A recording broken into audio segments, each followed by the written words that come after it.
In a world filled with contention and division, Num mundo cheio de contendas e divisões, onde o discurso civil foi substituído pelo julgamento e pelo desprezo, e as amizades são definidas por ismos e istas, aprendi que há um exemplo claro, simples e divino, para o qual podemos olhar em busca de unidade, amor, pertença.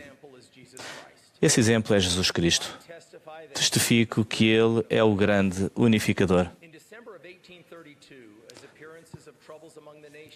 Em dezembro de 1832, quando as evidências de problemas entre as nações começavam a tornar-se mais visíveis de que em qualquer outra época a organização da Igreja, os líderes santos dos últimos dias em Kirtland, Ohio, reuniram-se para uma conferência.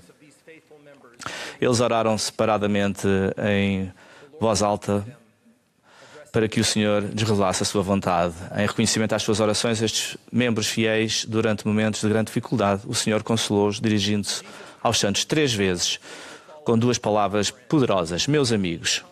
Há muito tempo que Jesus Cristo chama de amigos aos seus fiéis e seguidores. Por 14 vezes, em Doutrina e Convénios, o Salvador usa o termo amigo para definir o relacionamento sagrado e estimado. Não estou a falar da palavra amigo como o mundo a define, sujeita a seguidores ou a gostos nas redes sociais.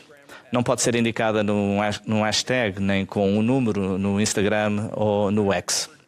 Admito que quando era adolescente, lembro-me de conversas aterradoras quando ouvia aquelas dolorosas palavras: podemos ser só amigos? Ou vamos ficar só na friend zone?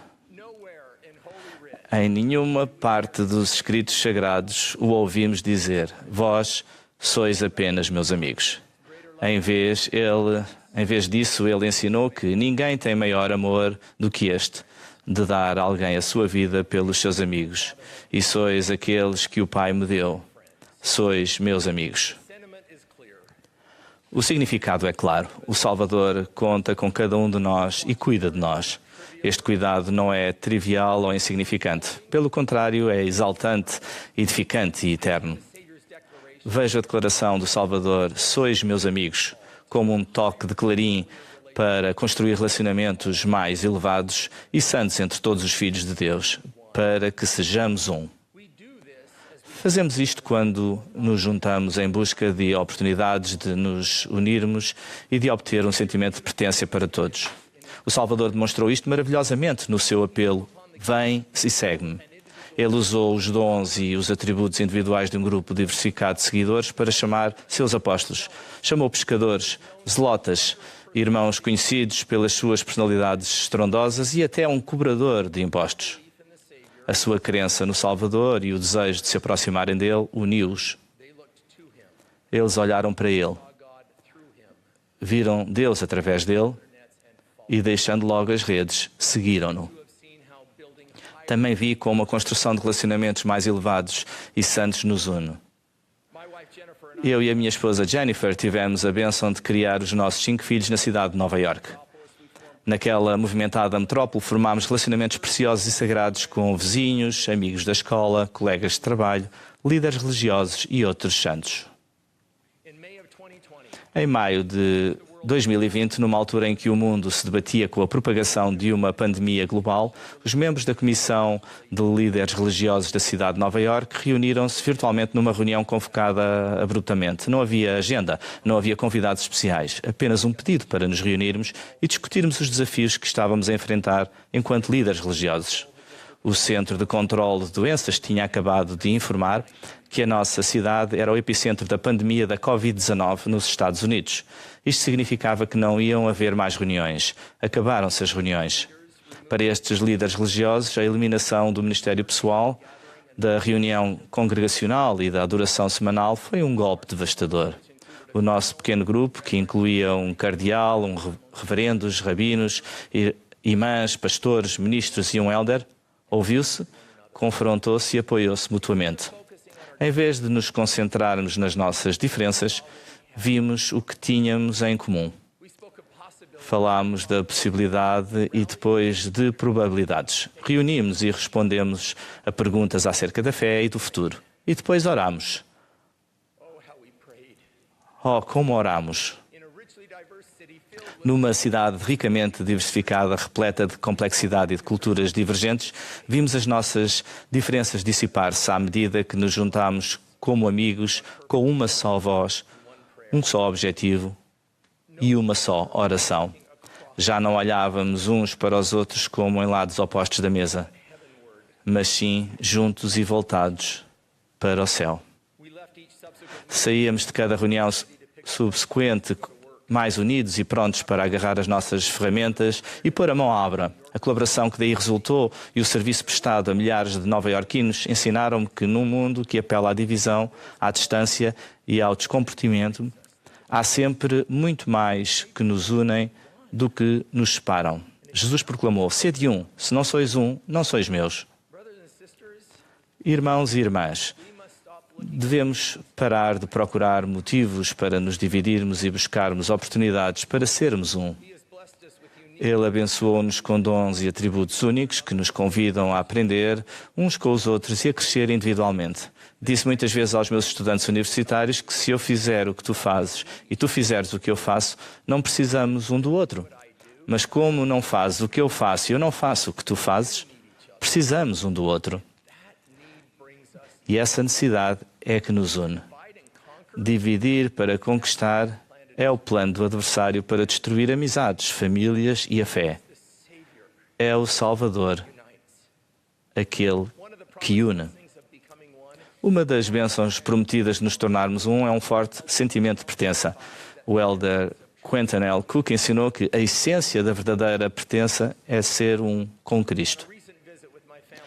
Numa visita recente com a minha família ao Ghana, um país da África Ocidental, fiquei encantado com um costume e um hábito local.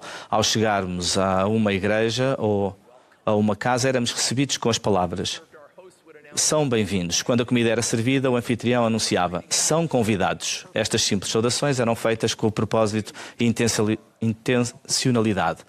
São bem-vindos. São convidados. Colocamos declarações sagradas semelhantes à porta das nossas capelas, mas a placa "visitantes são bem-vindos" não é suficiente. Será que damos boas-vindas calorosas a todos os que entram pela porta? Irmãos e irmãs, não basta apenas sentarmos nos bancos corridos. Temos de atender ao chamado do Salvador de construir relacionamentos mais elevados e mais santos com todos os filhos de Deus. Precisamos de viver a nossa fé. O meu pai recordava-me muitas vezes que o simples facto de nos sentarmos num banco ao domingo não nos faz de nós bons cristãos. Assim como dormir numa garagem não faz de nós um carro. Temos de viver a nossa vida de modo em que o mundo não nos veja a nós, mas o veja a Ele através de nós. Isto não acontece apenas aos domingos. Acontece na mercearia, na bomba de gasolina, na reunião da escola, na reunião de condomínio, em todos os lugares onde os membros batizados e não batizados da nossa família trabalham e vivem. A adoração do domingo é um lembrete que precisamos uns dos outros e juntos precisamos dele. Os nossos dons e talentos únicos que nos diferenciam num mundo secular unem-nos num espaço sagrado. O Salvador pediu-nos que nos ajudássemos uns aos outros, nos elevássemos uns aos outros e que nos edificássemos uns aos outros. Foi o que ele fez quando curou a mulher com o fluxo de sangue, quando limpou o leproso que implorava pela sua misericórdia, quando aconselhou o jovem príncipe que perguntava o que mais poderia fazer, quando amou Nicodemos, que sabia, mas vacilava na sua fé, e quando se sentou com a mulher junto ao poço e que não se enquadrava nos costumes da época, mas a quem ele declarou a sua missão messiânica. Para mim, isto é a Igreja. Um lugar de reunião e recuperação, reparação e reorientação. Como mencionou o Presidente Nelson, a rede do Evangelho é a maior rede do mundo. Deus convida todos a vir até Ele. Há lugar para todos. Alguns podem ter tido experiências que os fazem sentir que não pertencem ao grupo. A mensagem do Salvador para vós e para mim é a mesma. Vinde a mim, todos os que estáis cansados e oprimidos, e eu vos aliviarei. O Evangelho de Jesus Cristo é o lugar perfeito para nós. Vir à igreja oferece a esperança de dias melhores, a promessa de que não estamos sós e uma família que precisa de nós, tanto quanto nós precisamos dela. O elder D. Todd Christofferson afirma que ser um com o Pai, o Filho e o Espírito Santo é sem dúvida a derradeira forma de pertença. Para todos os que se afastaram e estão à procura de uma oportunidade para voltar, ofereço uma verdade e um convite eternos. Vocês pertencem. Voltem. Está na hora. No mundo conflituoso e dividido, testifico que o Salvador Jesus Cristo é o grande unificador. Permitam convidar cada um de nós a ser digno do convite do Salvador, de sermos um e a declarar corajosamente, como Ele fez: sois meus amigos, no sagrado nome de Jesus Cristo. Amém.